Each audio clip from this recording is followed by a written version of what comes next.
He has one of the most recognizable voices in music. He's worked with Steely Dan and the Doobie Brothers and followed that with a terrific solo career along with winning 5 Grammy Awards. Micheal McDonald is here, the musician, singer-songwriter, and record executive who has had us singing along to his music for over 25 years. In the mid-70s, he moved from St. Louis, where he was born, out to Los Angeles to begin his career as a session musician.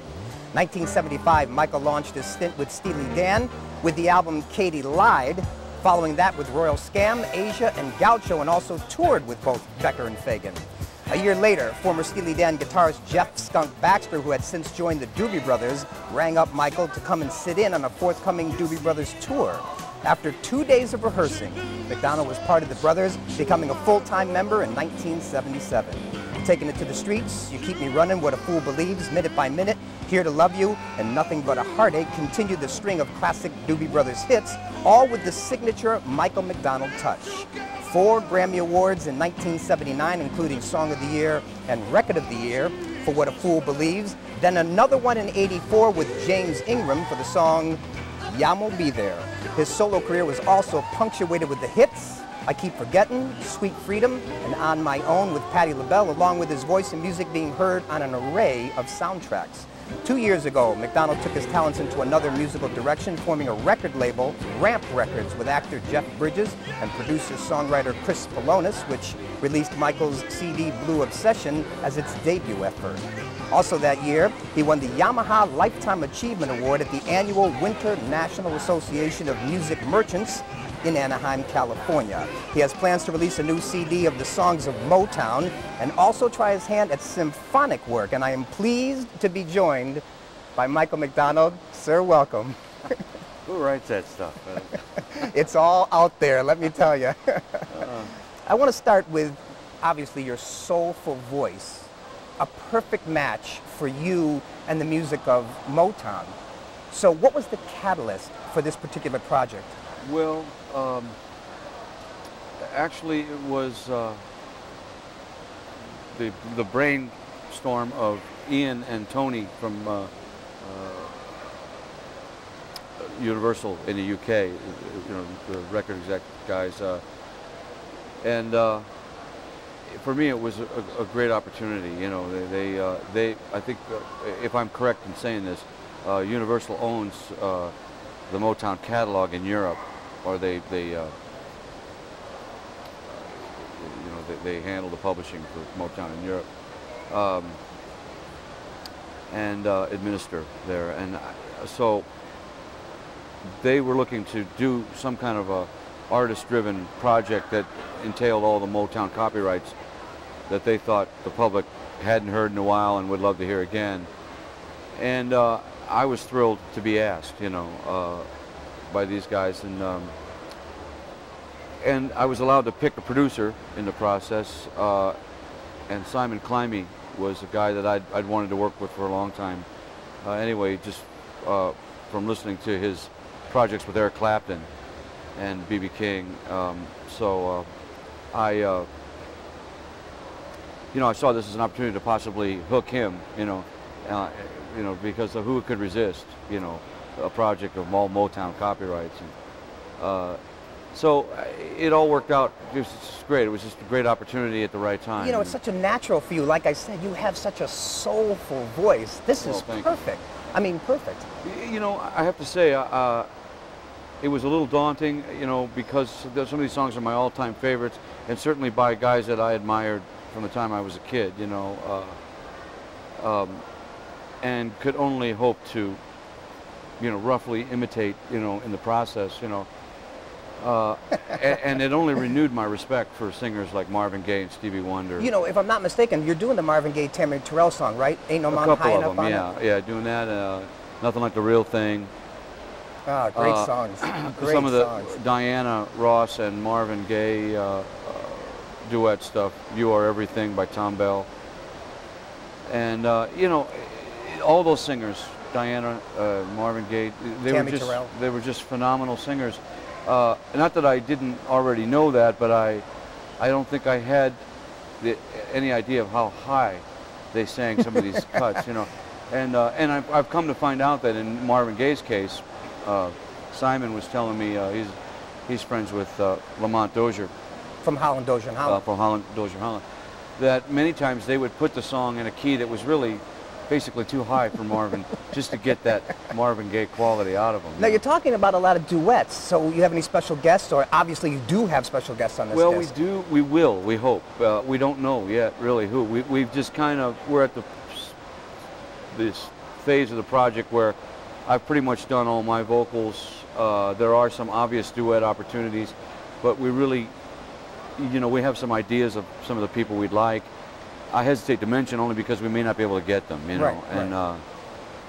And if we don't, I would, you know, there are other people we'd like to get too, you know, and in many cases, one's no better than the other. It's just a matter of having to make the nasty task of actually deciding, you know. Now, you talk about the UK, and I know that they're talking about it being done by Universal over in England. Yeah. What's the possibility of it making to these shores? Well, we'd like to see if we can't maybe get a Universal subsidiary here in the States to release it. Like MCA? If not MCA, maybe Verve or one of the smaller labels. But that remains to be seen, really. You know, otherwise it'll be an import, you know, here. An album that you've appeared on that you think best defines you in your craft as a musician? Well, it wouldn't necessarily be an album that sold all that much, probably. I think Blue Obsession is a record that, blink of an eye and Blue Obsession, probably two of the least selling records certainly two of the least selling records I've ever done. Probably, but what about it makes it special to you and defines you as an artist?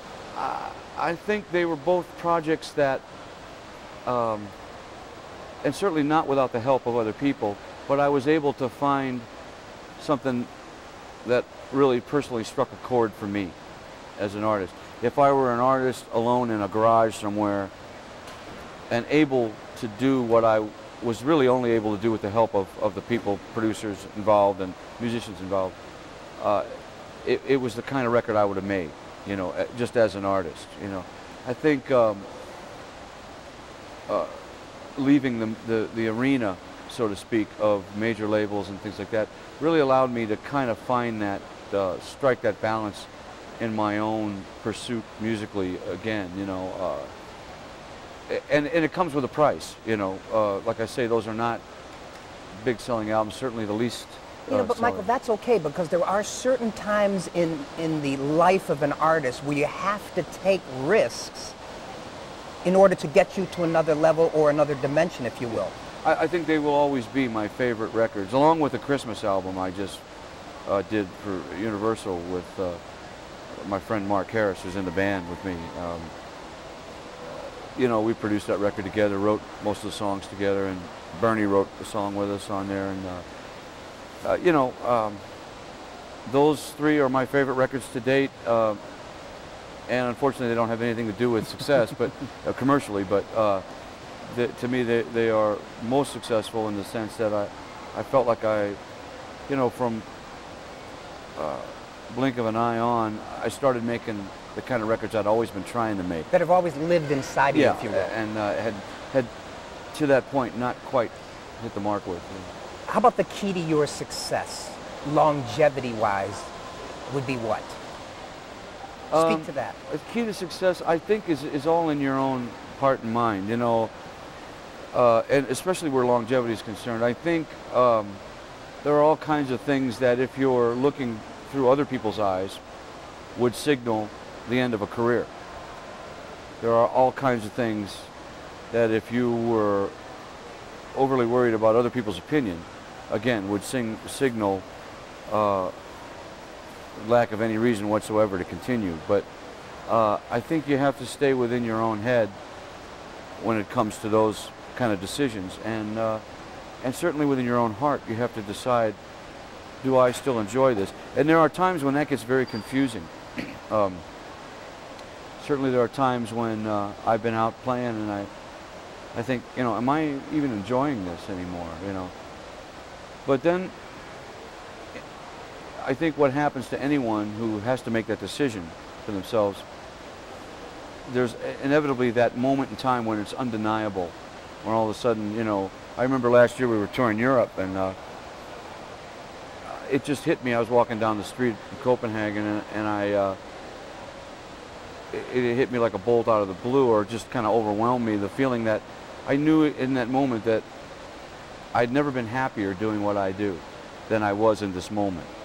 That it was never more rewarding and never more fulfilling to go out and play live for audiences and to play the music I'd written than it, for some reason, unbeknownst to me, than it was in this moment. That all things seemed to be clicking. An epiphany, almost. Yeah, kind of an epiphany. Yeah. I mean, a personal one. You right. know, certainly nothing earth-shattering. You found peace or solace within inside yeah. yourself as a musician, as an artist. That feeling where you could actually know that inside your heart of hearts you were truly happy doing what you do, you know. Now, the things that you're fascinated about in a worldly perspective that you, let's say, utilize in terms of your composition when you write. What are the things you're fascinated with? Fascinated by? I think to a fault almost. I'm fascinated by people's feelings, you know. I've never been much on political topics, you know. I've never been much in terms of writing about anything really outside the realm of human nature, you know. And human nature fascinates me, you know. The good and bad of it, you know, and we all experience it all, you know. We do, you know, hopefully great things in our lives, and if only on personal level. And we do horrific things in our lives, you know. I think that's what makes us so intrinsically interesting, you know, especially to write songs about. And just, you know, how the heart and mind works is really, to me, it's like bass, guitar, and B3 and drums. There's infinite possibilities there. You know, you really wouldn't have to go any further than that to explore music the rest of your life. And I think human nature as a topic, the workings of the heart and mind, you wouldn't have to go any further than that in 10 lifetimes and never repeat yourself with writing songs.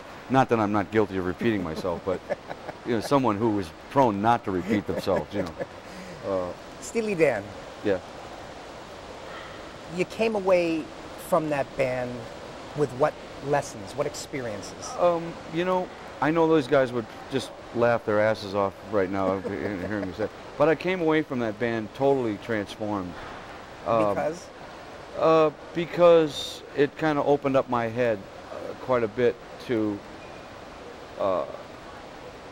a much more sophisticated form of music. Well, you know, working with Gary Katz as a producer, and of course, you know, Becker and Fagan, I mean, it doesn't get more meticulous in the studio than with those guys. Well, sure, and that whole process, you know, raised the bar for me as far as making records. You know, I mean, I was the guy that pretty much sang on people's demos, you know, more than anything else.